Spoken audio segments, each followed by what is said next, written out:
네, 말씀은 욥기 강의 34번째고요. 제목은 복음의 이유라는 제목입니다. 욥기 18장 1절에서 21절까지 말씀인데요. 6절까지만 우리 같이 합독하고 나머지는 설교하면서 읽겠습니다. 1절부터 6절까지요. 18장 1절에서 6절 같이 읽을게요. 수아 사람 빌닷이 대답하여 이르되 너희가 어느 때에 가서 말의 끝을 맺겠느냐 깨달으라. 그 후에야 우리가 말하리라. 어찌하여 우리를 짐승으로 여기며 부정하게 보느냐. 울분을 터뜨리며 자기 자신을 찢는 사람아, 너 때문에 땅이 버림받겠느냐. 바위가 그 자리에서 옮겨지겠느냐. 악인의 빛은 꺼지고 그의 불꽃은 빛나지 않을 것이요 그의 장막 안에 빛은 어두워지고 그 위에 등불은 꺼질 것이요. 아멘. 네, 오늘은 수아 사람 빌닷의 말이었어요. 그래서 아멘을 해야 될지 말아야 될지 아무 생각 없이 다들 아멘을 하셨죠. 근데 해도 된다 그랬어요. 우리는 말씀을 문자적으로 이해하는 게 아니라 복음으로 해석해서 이해하기 때문에 수아 사람 빌닷의 말이지만 아멘으로 화답할 수 있는 거예요. 왜냐하면 그 속에 들어있는 메시지, 그 속에 들어있는 복음을 우리가 알고 그거에 응답하는 거니까요. 그래서 욥기는 계속해서 문자와의 싸움을 하고 있어요. 문자와의 싸움. 그러니까 예를 들면 성경에 십계명이 되게 중요해요, 안 중요해요? 이건 유대인들에게는 그리고 교회들에게는 십계명 하면 이거는 철저히 지켜야 하는. 그런데 4계명에 뭐가 붙어 있어요? 안식일을 기억하여 거룩히 지켜라. 이게 떡하니 붙어 있어요. 10계명에 그냥 계명도 아니에요. 10계명에 4계명에 그것도 뒤에 있는 것도 아니야. 한 6, 7에 있는 것도 아니고 네 번째에 안식일을 기억하여 거룩히 지켜라. 떡하니 써 있어요. 근데 그게 문자라고 하는 거예요. 문자. 문자가 떡하니 박혀 있어요. 그리고 6월절이 이스라엘 백성들의 최고의 명절이잖아요. 우리나라는 뭐 추석이나 설에 정말 뛰어넘을 정도로 유대인들에겐 6월절이라는 어떤 영원한 규례, 성경에도 6월절을 기록하여 영원히 지키라 되어 있어요.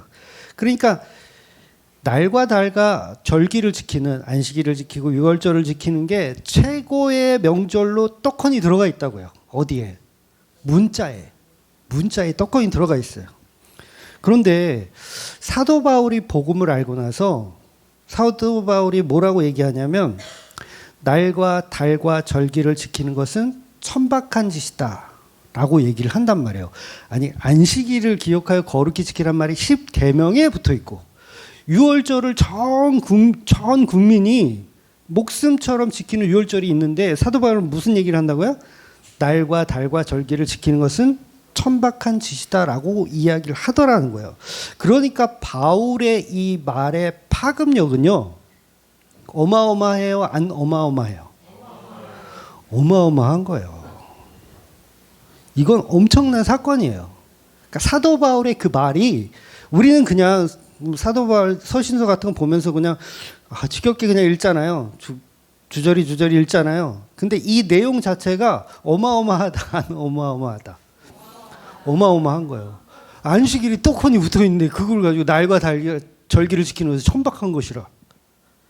여러분 이 바울이 말한 이 복음은요 어마어마하다. 안 어마어마하다. 어마어마하다. 여러분 루터나 칼뱅이 종교 개혁을 했을 때 그거 굉장히 어마어마했잖아요. 근데 그거는 아무것도 아니야. 바울이 얘기하는 날과 달과 절기를 지키는 것은 천박한 것이다라는 이 바울의 말은 어마어마. 여러분 감흥이 없잖아요 우리가. 이 말에 감흥. 여러분 스데반 집사는요. 너희들 귀에 세례를 받아야 된다. 할례를 받아야 된다. 기대기에 할례를 좀 받아라. 이 말이 어마어마해요? 안 어마어마해요? 어마어마한 말을 하는 거예요. 근데 돌 맞아 죽잖아요. 그 자리에서. 바울이나 스데반 집사는 엄청난 말을 한 거예요. 문자를 개무시하고 복음을 얘기하는 거예요. 그래서 이게 어마어마한 거예요. 그래서 오늘은 이게 지금 문자잖아요. 어떤 문자? 빌닷이 얘기하는 문자예요. 이 문자를 우리는 거꾸로 봐야 돼요. 거꾸로. 4계명의 안식일을 지켜라. 이게 떡하니 들어있는데 이거를 바울은 어떻게 봐요? 거꾸로 보는 거예요. 거꾸로. 그래서 마치 10계명에 떡하니 박혀있는 문자를 바울이나 스데반 집사님이 부정했던 것처럼 그거 아니야 라고 부정했던 것처럼 복음은 문자를 부정하고 재해석한다는 거예요. 문자를 어떻게 해요? 부정하고 재해석한다. 그러니까 어마어마해요? 안 어마어마해요? 이거는 어디 가서 얘기하잖아요. 욕을 먹을까요? 안 먹을까요? 먹어야 돼요. 여러분들 욕 안 드시고 다니시죠? 전도를 하루도 안 하는 거야. 본문에서 빌닷이 화가 많이 났어요. 화가 많이 나. 왜냐하면 앞서 말한 16장, 17장의 욥의 대사에서 욥은 입에 담을 수도 없는 저주의 말을 친구들에게 막 쏟아냈어요. 그 대표적인 게 뭐였냐면 친구들이 그 비난하는 그 친구들에게 욥이 뭐라고 했냐면 그의 자손들은 눈을 멀게 될 것이요. 눈을 멀게 될 것이요. 엄청나요? 안 엄청나요? 여러분 그 어디 가서 이런 눈뜬 장님들아 이렇게 복음 전해 보셨어요? 이 눈뜬 장님들아. 지금 이 어마어마한 말을 욥이 했기 때문에 지금 빌닷은 화가 엄청 많이 났어요. 친구들은 욥에게 침을 뱉은 적도 없어요. 잘 얘기했어요. 그동안은. 그러니까 지금 시즌 1이 끝나고 이제 두 번째 파트가 지금 주거니 받거니가 되는 건데 침을 뱉은 적이 없는데 욥은 맞았다고 그러는 거예요. 나 왜 뺨 때려? 왜 너희들 왜 나를 모함해? 친구들은 모함한 적이 없어요. 모함한 적 없어요. 근데 왜 나를 모함해? 그러니까 빌닷이 도저히 지금 대화가 안 되죠. 화가 나는 거예요. 욥은 자꾸 모함하고 자기들을 모함하고 하나님을 욕하고 기분이 많이 상할 대로 상했어요.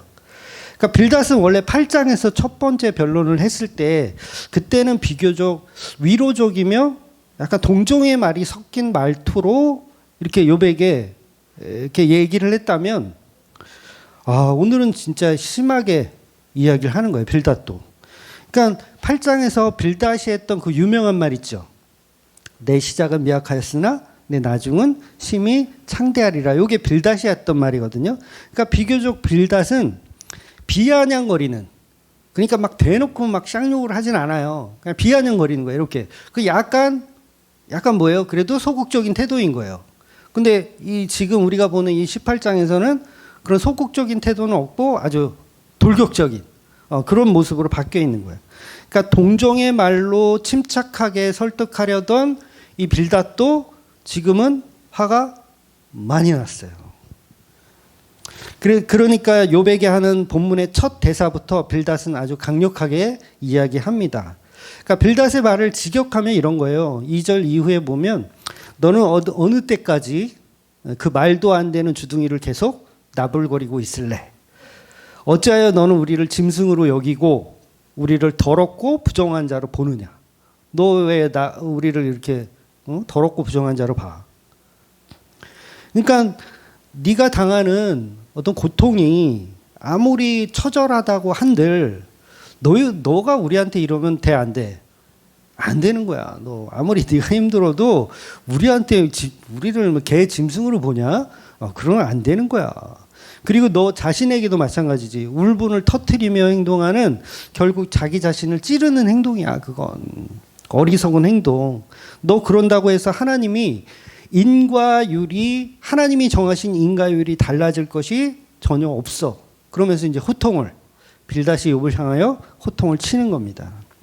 그러면서 빌닷은 5절부터 본격적으로 악인이 받아야 하는 저주에 관해서 이제 이야기합니다. 너는 악인이기 때문에 저주를 받는 것이 당연해. 지금 빌닷의 말이에요. 넌 저주받는 것이 당연해. 그러면서 5절에 악인의 빛은 꺼지고 그의 불꽃은 빛나지 않을 것이요. 그의 장막 안에 빛은 어두워지고 그 위에 등불은 꺼질 것이요.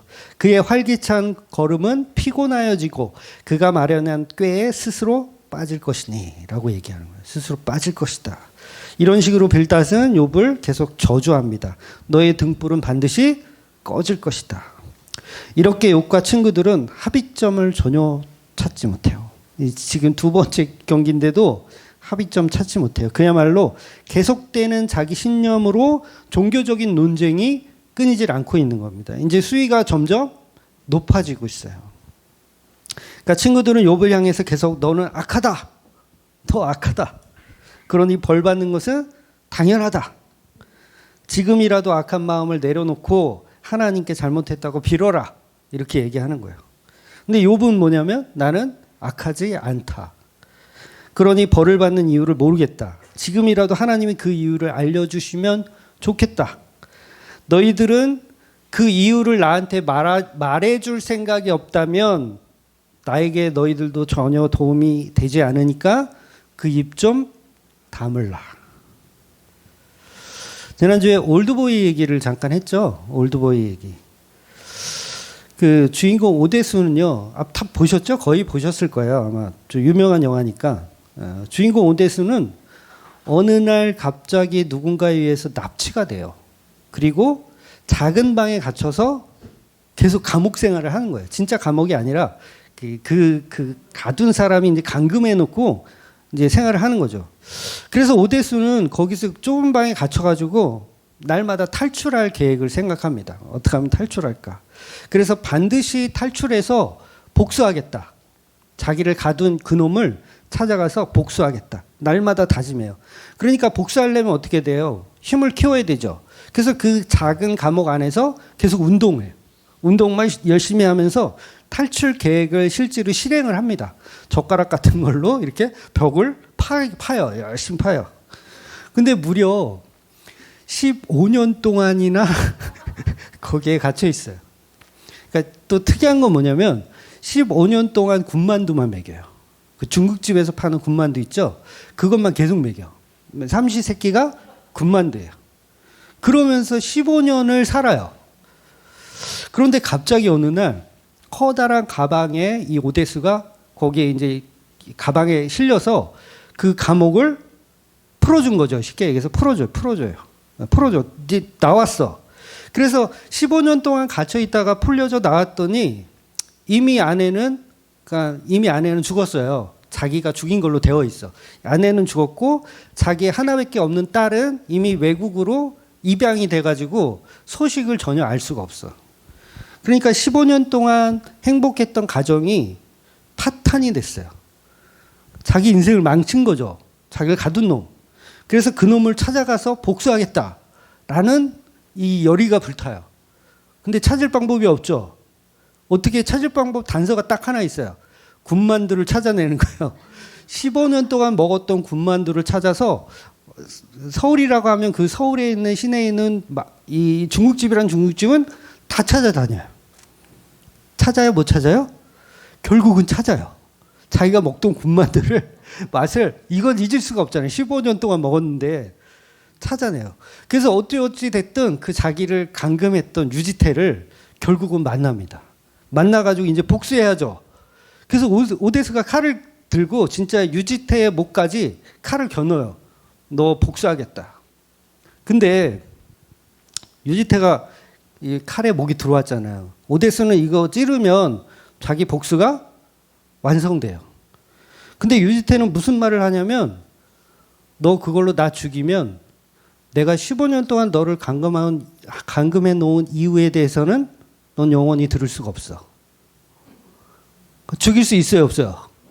못 죽이는 거야. 놀랍지 않아요? 영화의 이 전개가? 결국요, 오데스는 못 죽여요, 유지태를. 못 죽이고 그 이유를 찾고 싶어 하는 거야. 그러니까 이렇게 인간은요, 영화 얘기 계속 듣고 싶죠. 그 이제 각자 넷플릭스에서 찾아보시고, 이렇게 인간의 복수는 그 이유를 더 중요하게 여기더라는 거예요. 그 사람 나를 15년 동안 감금한 놈 죽이고 싶잖아요. 근데 그 죽이는 것보다 뭐가 더 궁금하다? 나를 감금해 놓은 이유가 더 궁금한 거예요. 그러니까 지금 이 욥은요, 하나님께 복수에 지금 불타올라고 있어요. 복수하고 싶어. 나를 왜 이렇게 고통스럽게 하는지. 그런데 하나님께 복수한다고 해서 그 이유를 알 수 있는 건 아니잖아요. 그러니까 옛날에는 이렇게 운전하다 교통사고 나면 누가 이기는 사람이에요? 목소리 큰 사람이 이기는 사람. 근데 요즘은요, 목소리 커서 그 목소리로 제압하는 건 진짜 승리가 아니에요. 그렇잖아요. 뭐가 진짜 승리냐면 옳고 그름을 따져서 야, 너가 여기서 들어오면 안 되지. 이거는 법적으로 네가 잘못한 거잖아. 해가지고 어떤 논리적인 승리를 얻어내야 진짜 승리잖아요. 아닌가요? 여전히 목소리 큰 건가요? 그러니까 그 사람한테 논리적으로 어떤 설명을 하고 그거에 대한 사과를 받아냈을 때가 진정한 사과 받는 거잖아요. 목소리 크다고 해가지고 그거 쫄아가지고 이렇게 사과하는 건 그건 진정한 사과가 아니잖아요. 그러니까 욥은 하나님께 복수하고 싶고 하나님을 이기고 싶지만 정말 마음 가운데 받고 싶은 위로는 뭐냐면 왜 나에게 고통을 주셨는가에 대한 답을 듣고 싶은 거예요. 아마 여러분도 이 삶을 살아내면서 복음을 잘 몰랐을 때 왜 하나님은 내게 이런 고통을 주시는가 궁금하지 않으셨어요? 네. 정말 궁금한 날이 정말 많았는데 지금은 그 복음의 이유 때문에 어느 정도 풀어가고 계실 거예요. 그러니까 그 이유를 찾아내 가는 것이 사실은 행복이고 그게 사실은 복음이에요. 그 이유를 찾아가고 있는 거. 그러니까 복음은 그 이유를 말해주는 겁니다. 그러니까 복음이 우리가 뭔가를 해가지고 성취하는 게 아니라 이유를 얻어내는 거. 우리가 성취하는 건 뭐예요? 오대수가 유지태 찾아가서 복수하는 게 우리가 할 수 있는 거잖아요. 근데 복음은 뭐냐면 그 이유를 듣는 거예요. 듣는 거. 그러니까 안 가르쳐 주니까 이제 오대수는 더 열받죠. 그래서 복음의 이유를 모르면 그건 신앙생활을 하는 게 아닙니다. 그러니까 많은 사람들이 교회 다니면서 복음의 이유도 모른 채 여전히 신앙생활을 해요. 그게 뭐예요? 그 고통받고 있는 거예요.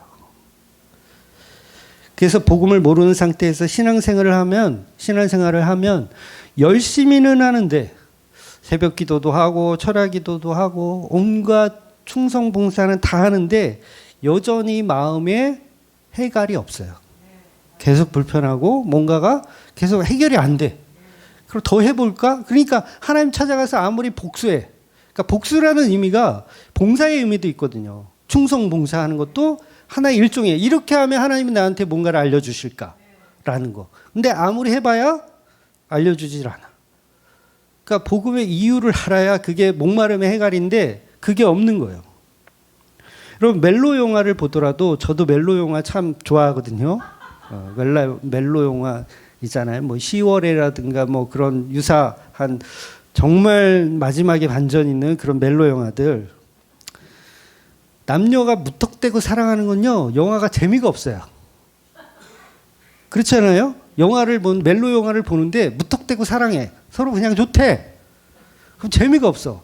근데 뭔가 반전이 있고, 뭔가 고통이 있고, 재미없어요. 그래야 영화가 반전이 있잖아요. 그래야 재미가 있는 거잖아요. 그래서 애정 영화는 그 이유를 얼마나 반전 있게 표현하느냐. 그래야 흥행 성적을 거둬요. 그러니까 무턱대고 처음부터 끝까지 사랑해. 그거는 그냥 멜로 영화가 아니라 그 에로 영화. 무턱대고 사랑을. 즉 복음은 예수님과 우리의 사랑이잖아요. 근데 이 사랑이 무턱대고 사랑해. 그냥 처음부터 에로야. 벗고 시작해서 벗고 끝나. 그건요 전혀 우리를 해결해 주지 못해요. 그러니까 교회 가면 무턱대고 사랑하잖아요. 처음부터 그냥 하나님은 당신을 사랑하십니다로 시작해서 모든 게 다 사랑으로 끝나. 근데 아니에요. 반드시 거기에는 이유가 있어야 돼요. 왜 사랑하는가? 그리고 그 사랑 가운데 어떤 고통이 있는가라는 것을 차근차근 설명해 주는 게 복음이고, 그 복음을 들었을 때 우리는 감동을 하는 거예요. 멜로 영화가 왜 감동이 있어요? 반전이 있고 고통이 있기 때문에 그런 거예요. 즉 복음은 예수님이 십자가에서 죽은 이유, 하나님이 그 아들을 이 땅에 보내신 이유, 우리 교회를 성령이 모아주신 이유, 이런 이유들이 복음이에요. 도대체 유지태 너는 나를 15년 동안 왜 감금한 거야? 그거에 대한 이유를 알아가는 게 이 오대수한테는 복음인 거예요. 잘 이해하세요? 그게 잘했다는 게 아니에요. 그런 식으로 복음이라는 거죠. 단순히 내가 너 구원해 줄게, 무턱대고 사랑하니까, 이거는 그냥 119 구조요원들이 할 수 있는 거예요. 이건 복음이 아니고 이걸 종교라고 하는 거예요. 그래서 복음이 아니면요, 우리에겐 감동이 없습니다. 복음이 아니면 종교적으로 감동이 있을 것 같죠? 정말 신앙생활을 한 30년, 40년 정말 찌든 때 나도록 열심히 하신 분들에게 어떤 감동이 있냐고 물어보세요.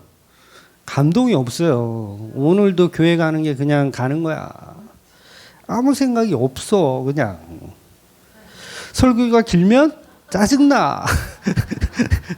찬양은 또 왜 이렇게 지루해. 이 가짜 종교들은요, 티가 나요. 그런데 진짜 복음의 감동이 오면 누가 교회 가지 말라고 말려도 가게 되고, 누가 말씀 듣지 말라고 해도 듣게 되고. 그러니까 이건 신념이 아니라 정말 말 그대로 복음의 감동인 거예요. 수가성 여인을 예수님을 만났을 때 그 모습처럼 정말 그동안 자기 남편이 누군지 몰라. 남편이 너무 많으니까 누군지 몰라. 그런데 복음의 이유를 만났더니, 정말 내 신랑이 누군지를 만났더니 그때부터는 목마르지 않는 거예요. 저와 여러분이 천국 가는 이유 또는 지옥 가는 이유 모르면 그건 정말 불쌍한 겁니다. 여러분, 세상 사람들이 자기 종말의 날에 지옥 가는 거를 모르고 살아가잖아요. 자기가 지옥 가는 걸 모르고 살아가요. 그래서 불쌍한 거예요. 지옥 가는 이유를 알까요? 모를까요? 몰라요, 자기들은. 그러니까 지옥 가면서 어때요? 특징이 이를 갈며 슬피 우는 거예요. 전부 하나님께 삿대질하죠. 이유를 모르니까. 내가 왜 지옥 가야 되냐고. 도대체가 이유를 몰라요. 그런데 천국은 반대로 나는 지옥 가도 마땅한 놈인데 왜 저를 이 천국에 보내주십니까? 라고 하는 그 이유. 복음의 이유죠. 그래서 성도를 천국 보내준 이유가 뭐예요? 오전에도 말씀드렸지만 하나님이 우리를 부활시켜주는 이유. 예수를 부활시켜주고 그 예수를 통해서 우리가 부활되는 이유. 그러니까 다른 이유가 없어요. 그 예수가 고통 중에 우리를 낳는 거예요. 고통 중에 낳는 거. 그래서 끌어안는 거예요. 그러니까 예수님 손에 붙들림 당한. 그러니까 우리는 지옥 가도 마땅한 사람들임에도 불구하고 그 예수님이 지옥을 함께 경험해 주시며 나를 끌어안아 주시는 사랑. 그리고 그 신부된 교회를 한 명도 빠짐없이 예수님이 붙들어 주시는. 그러니까 예수님의 사랑이에요. 사랑. 사랑인데 그 사랑은 고통 속에서 하시는 사랑이라는 거죠. 그래서 복음은 처음부터 끝까지 예수 그리스도께서 자기 아내와 결혼하는 이야기들을 하고 있는 거예요. 어제 결혼식 갔다 왔다 그랬잖아요. 신랑 신부가 동시 입장했어요. 그쪽 그 커플은 동시 입장하는데 저는 무슨 생각 들까요? 그냥 아담과 하와의 모습밖에는 생각이 안 나더라고요.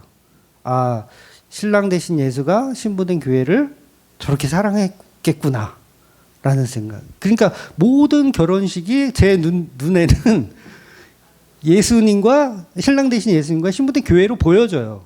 아, 저렇게 사랑했겠구나. 그래서 복음은 결국 예수님이 신랑 대신 신랑 대신 신부 교회를 끌어안는. 그래서 아담과 하와 이야기가 예수님과 교회된 신부의 이야기. 그럼 가인과 아벨도 마찬가지예요. 가인과 아벨도 예수님과 신부된 교회 이야기 하는 거예요. 아브라함과 이삭의 이야기도 마찬가지예요. 예수님과 신부된 교회 이야기. 야곱과 에서 이야기 똑같아요. 신랑 대신 예수님과 신부된 교회의 이야기. 전부 처음부터 끝까지 성경은 예수님의 신랑 되심만을 계속 이야기하더라는 거죠. 사실 그래서 작품성으로 따지자면 사실 성경이 노벨상을 받아야 돼요. 작품성으로만 따지더라도. 근데 성경을 작품 이거 주나요? 네, 줄 수가 없죠. 이거 저자들이 다 다르니까. 그래서 복음은 처음부터 끝까지 예수님의 사랑, 그 복음의 이유를 말하는 것이 성경입니다. 그래서 자력 구원이 없어요. 성경은 전부 타력 구원. 내가 너를 이렇게 사랑한다. 그 이유들 설명해 주시는 것들. 즉 내가 죄를 버리고 마치 내가 오대수처럼 내가 나의 죄를 빠지게 한 대상을 찾아가서 복수하는 방식은 아무 소용이 없는 거예요. 본문에서 욥이 하나님을 찾아가서 하나님 나한테 왜 그러셨어요? 그러니까 요새 곽범이 하는 거 있거든요. 사과해요 나한테. 아무도 모르시는구나. 그러니까 사과를 받아내는 거. 욥이 하나님을 찾아가서 나한테 왜 그러셨어요? 사과해요 나한테. 이거 소용이 있다 없다? 소용없다. 여러분이 하나님 찾아가서 하나님 저한테 왜 그러셨어요? 사과해요 나한테. 소용이 있다 없다? 없어요. 그러니까 그럴수록 갈증만 더해지는 거예요. 그러니까 신앙생활을 어떻게 하냐면 사람들이 하나님께 복수하려고 신앙생활을 해요. 하나님 나한테 왜 그러셨어요? 그러니까 요거를 반대로 틀면 뭐예요? 내가 이렇게 충성봉사하면 하나님 나 이뻐해 줘야 돼요? 안 해줘야 돼요? 좋아해 줘야 되죠. 근데 복음은 그런 류의 것이 아니라는 거예요. 그러니까 복음은 내가 하나님을 찾아가서 뭔가를 행동하는 게 아니에요. 오대수가 유지태를 찾아가서 뭔가 행동하는 게 아니에요. 듣는 거예요. 내가 너를 15년 동안 왜 가두었는지 설명해 줄게. 나중에 오대수가 회개합니다. 오대수가 회개해요. 유지태한테 자기가 잘못했다고. 점점 궁금해지는 이 영화. 영화 평론가를 했어도 저 잘했을 것 같지 않아요? 그래서 다행히 성경 평론가를 하니까 다행인 거죠. 그래서 복음은 그냥 구원의 이유를 듣는 거예요. 구원의 이유가 무엇인지. 행위가 아니라 듣는 거예요. 듣는 거. 그래서 소식, 복음, 소식, 듣는 거. 좋은 소식을 듣다. 그래서 교회에 나오는 것은 그 기쁜 소식을 듣기 위해서 나온 거예요. 충성 봉사하러 나오시는 분 손 들어오세요. 그분은 죄송하지만 잘못 오신 거예요. 다른 이유가 없어요. 예수께서 우리를 사랑하시는 이유를 날마다 듣는 거예요. 왜냐하면 우리 까먹어. 그래서 부부도요. 떨어져 있으면 안 돼. 같이 있어야 돼. 떨어져 있으면 까먹어. 가까이 있는 딴 여자를 봐.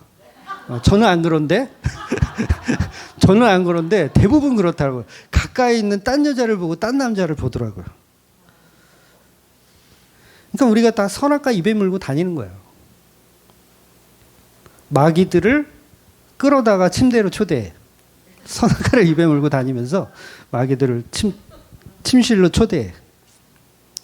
그럼에도 불구하고 예수님은 자기 신부된 교회를 찾아내서 어린 양의 혼인잔치로 참여시켜 주시는 겁니다.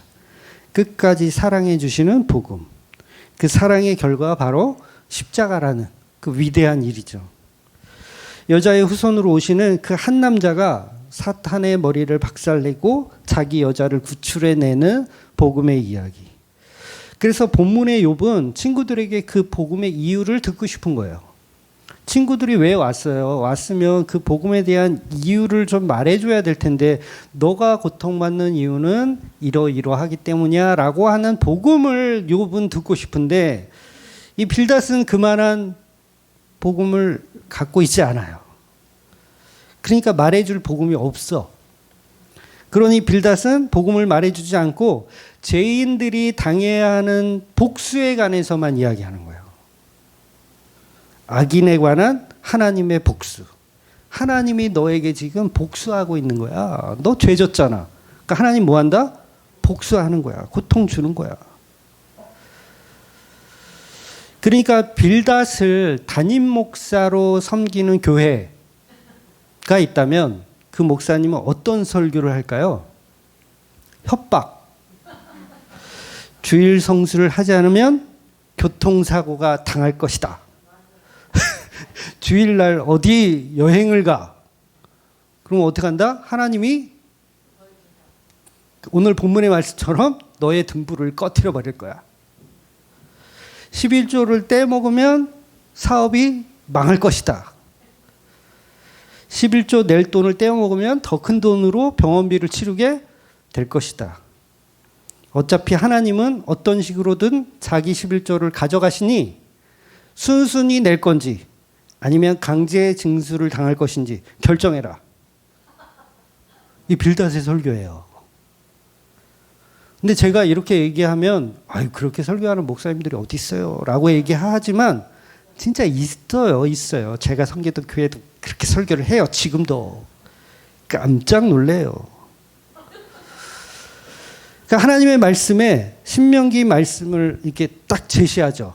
빌닷 목사의 특징은 신명기 말씀을 딱 제시하고 자봐 순종하면 이렇게 너희가 복을 받아.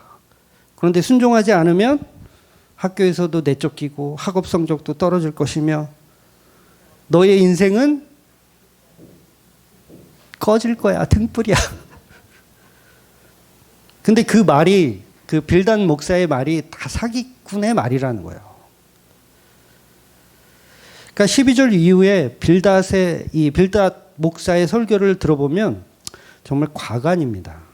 12절 13절 보면 그의 힘은 기근으로 말미암아 쇠하고 그 곁에는 재앙이 기다릴 것이며 질병이 그의 피부를 삼키리니 곧 사망의 장자가 그의 지체를 먹을 것이며 빌닷의 설교는 계속 협박이에요. 누구를 상대로? 욥이라는 성도를 상대로 계속 협박하는 거야. 너 그따위로 했다간 죽는 거야. 너한테 재앙이 끊이질 않고 임할 것이야. 지금 너 당하는 고통 여기서 끝나는 게 아니야. 더 있을 거야.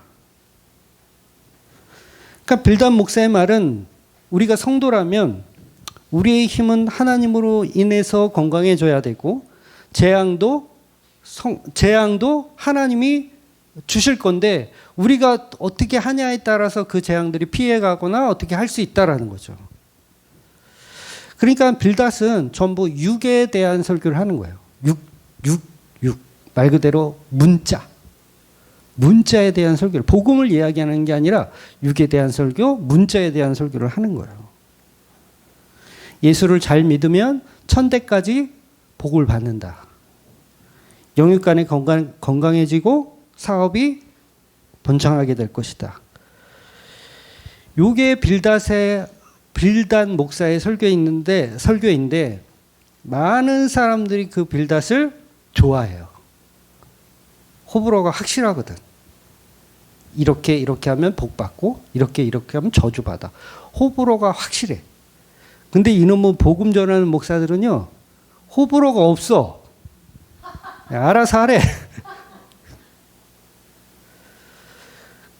호불호가 확실하니까 빌닷 목사한테 대가리를 들이밀고 축복 기도를 해달라고. 이게 한국교회의 민낯이에요. 누구를 섬기고 있는 거예요? 빌닷 목사님을 섬기고 있는 거예요. 내 시작은 미약하였으나 내 나중은 심히 창대하리라. 거기에 또 환장해요.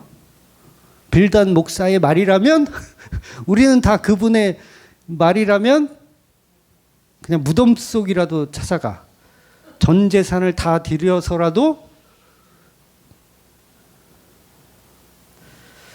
그런데 복음은 창대해지는 것이 아니고 미련하고 어리석은 모습으로 십자가에 죽는 것입니다. 오전에 마가복음의 결론을 봤죠. 16장 8절에서 끝나는데 8절에 어떻게 끝나요? 두려워 떨더라. 한마디도 못하더라. 그 끝나요. 황당하죠? 근데 그게 복음이에요. 네 시작은 미약했으나 네 나중은 창대해지는 게 아니라 창대한 것 같은데 계속 미약이야. 미련하고 어리석은 십자가가 우리의 마지막이라서 그래요. 그래서 바울처럼 스테반처럼 창대는커녕 그냥 맞아 죽는 거야. 그러니까 지금 빌닷의 저주의 대상은 욥이 아니라 예수님께 하는 거예요. 빌닷은 누구를 상대로 저주를 하고 있냐면 예수를 상대로. 십자가에 죽는 예수를 향하여서 막 쏟아내는 거죠. 너 그따위로 해서 그 고통받는 건 너가 잘못해서 당연한 거야. 네 인생은 이제 끝났어 라고 저주하는 거죠. 예수를 믿으면 복을 받아야 되는데, 하나님을 믿으면 복을 받아야 되는데 복은 받지 못하고 계속 절망과 이 고통과 십자가의 죽음밖에 없어요. 그래서 복을 받지 않으면, 교회를 다니는데 복을 받지 않으면 너는 성도가 아니다. 너는 가짜다. 협박하는 마귀들. 이게 빌닷 목사님이에요. 여러분 예수 믿는데 복을 받았어요? 복을 받기는커녕 똑같아. 오히려 더 가난해지는 것 같고 병이 더 없던 병도 생기는 것 같고. 6.25 전쟁으로 이 대한민국이 폐허가 됐잖아요. 다 그때 어디 계셨어요? 6.25 전쟁 때 그야말로 폐허가 됐어요. 근데 한강의 기적을 이루어냈죠. 대한민국이 한강의 기적을 이루어냈어요. 많은 사람들은 지금도요, 우리가 하나님을 잘 믿었기 때문이다 라고 말해요. 한강의 기적은 폐허된 이 대한민국이 어떻게 해서 이렇게 잘 살게 되었는가? 하나님을 잘 믿었기 때문이다. 아프리카에 못 사는 나라들은, 지금도 막 못 사는 나라들 있잖아요. 아프리카에. 그 사람들은 뭐야? 복음을 받아들이지 않았다. 하나님을 받아들이지 않았기 때문에 지금도 가난하고 못 사는 것이다 라고 사기를 쳐요. 이게 빌닷 목사들이 하는 짓거리들이에요. 사기를 쳐요. 록펠러 아세요? 세계적인 갑부. 기름 장사 해가지고 돈 엄청 벌었어. 이 양반의 특징이 뭐냐면 11조를 이렇게 정확하게 세매가지고 납부를 잘 했대요. 11조를 세는 직원만 뭐 몇백 명이, 몇십 명이 있었다라는 얘기를 제가 들었거든요. 그래서 이렇게 복을 받는 이유는 하나님께 11조를 잘 바쳤기 때문이다. 이걸 누가 이런 식으로 가르친다고요? 빌닷 목사님들이 지금도 이렇게 가르치고 있어요. 수두룩해요. 수두룩해. 대형교회만 그런 게 아니에요. 대형교회만 그런 게 아니라고. 오히려 대형교회는 돈 얘기는 잘 안 하려고 그래. 괜히 이미지 깎이니까. 작은 교회 가봐요. 맨날 똑같아. 돈을 내야 복을 받는다. 록펠러처럼 부자 되고 싶냐? 돈을 내라. 너가 원하는 집을 딱 선택해놓고 하나님 이 집을 살 수 있게 돈을 주세요. 그러면서 뭘 해야 돼요? 땅밟기를 해야 돼요. 거기를 계속 돌아야 돼. 새벽마다. 그럼 이 집을 누구한테 주신다? 나에게 주신다. 근데 특징이 있지. 그거 받으면 복음에 의해서 써야 돼. 그 말이 그 말인데 도는 거야 그냥. 그러니까 누가 이렇게 한다고요? 빌닷 목사님이 이 짓거리를 하고 있다고요. 근데 진짜 성경, 진짜 복음의 성경은 우리에게 무슨 얘기를 하냐면 인간의 육은 풀과 같고 그들의 영광은 풀의 꽃과 같다고.